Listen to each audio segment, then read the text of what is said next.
Hello and welcome to my channel. In this video, I'm going to break down the basics of color psychology and how to communicate it in your art. So, do you need color psychology to make good art? The short answer is yes, and here's why. This is a painting I made recently. As you can see, while it is minimalist, it evokes certain ideas and emotions just from what's on it. For example, the girl is sitting in something red, though I guarantee most of you, if not all of you, have already decided it's blood. An interpretation of a blindfolded girl sitting in blood. Those words, however, seem harsher than the painting. So why is that? Shouldn't that type of imagery evoke more of a feeling of alarm than it already does? Color psychology answers those questions, and so does juxtaposition, but we'll get to that later. So first, I'm going to illustrate my point by doing a color swap on the background and a few other parts. So take one last quick look at the painting the way it is now, see what emotions you get from it, versus if the background were, for example, pink. It's like so now. It's no longer as calm as it used to be, is it? It's a little more aggressive. Not too much so, but less of a calm feeling than before. Same thing if I were to do it, let's say, yellow. It's a lot more of a tame yellow than if I were to do a taxi cab yellow like that, but there's an entirely different feeling about it now. With each yellow that I used. There's something else there that just changes the meaning a bit.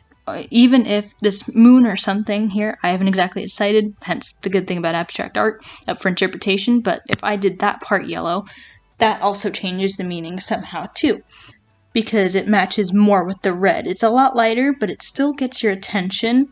However, now the balance is off to where it's more warm colors than cool colors.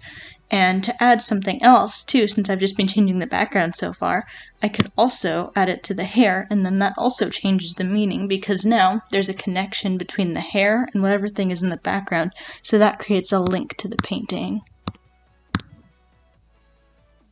And then real quick, before I move on, another thing, if I were to do the hair white instead of black, it also changes the meaning because white is generally associated with purity and innocence, so it's an entirely different meaning now than if it were the original color it is.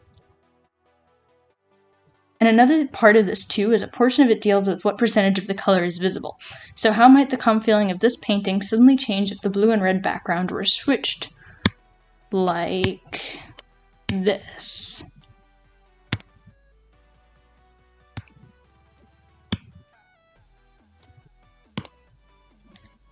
It suddenly changes the motion of it once again because the balance has been switched. You might feel more alarmed, for example, because the calmer blue is no longer the dominant color in the background, it's the red, and the red not gets your attention, but in a way that's preceding danger or alarm or a warning of some sort. So it looks a lot more ominous than it did previously because, once again, back to the original, it's a lot calmer because the blue outbalances the red. So another thing to explain this a little bit further is a brief color sheet I made. It's not complete, but it gets the basics across. So first things first, the meaning of colors varies with how light or dark you make it, so the hue and shade does change the meaning tremendously. For example, red. It can mean danger and alarm, but it can also mean love and passion. There's different associations with different shades of it.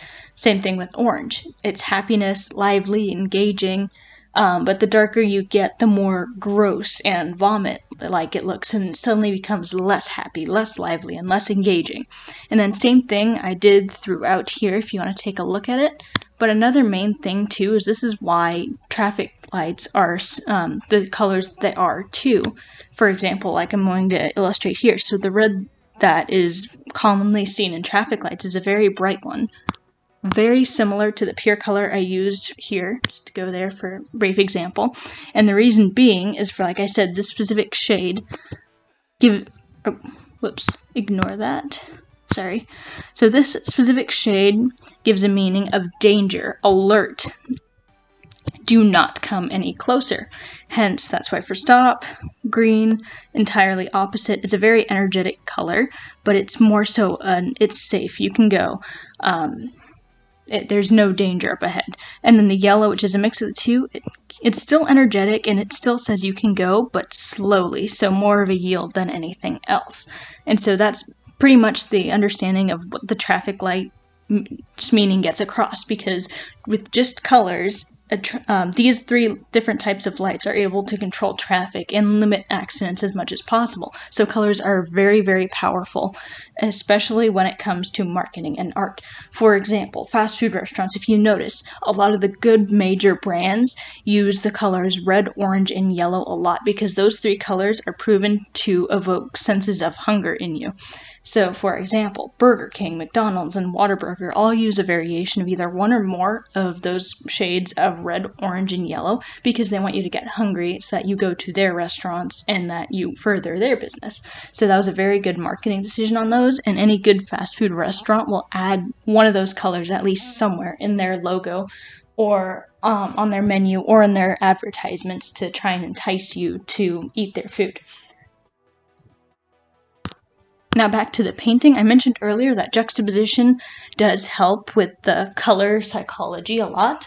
So juxtaposition, if used correctly, will be your number one friend and also creates balance. The best way I can put this into perspective is the yin-yang symbol. So for example, the black and white means something entirely different when they're separate, but when the black and white are put together, it creates a sense of unity. So same thing with juxtaposition. So blue on its own, as just mentioned, just on its own, is a very calm, peaceful color.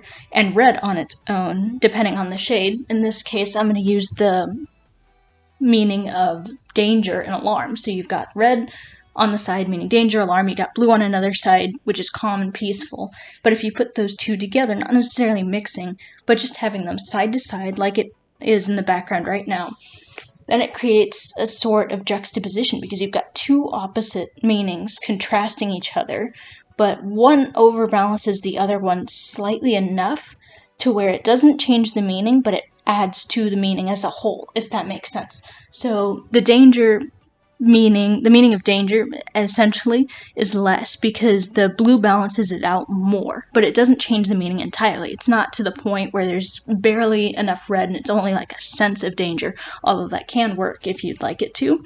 The reason I did this specifically was so the blue would outweigh it, not too much, but just to where it would add both meanings to the amount I wanted to control it to.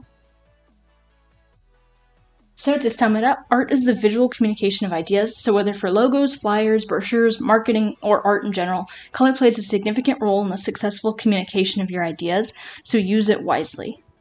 I hope you enjoyed this video, and if you did, please like, subscribe, and comment any questions you have, as well as future topics you'd like me to cover.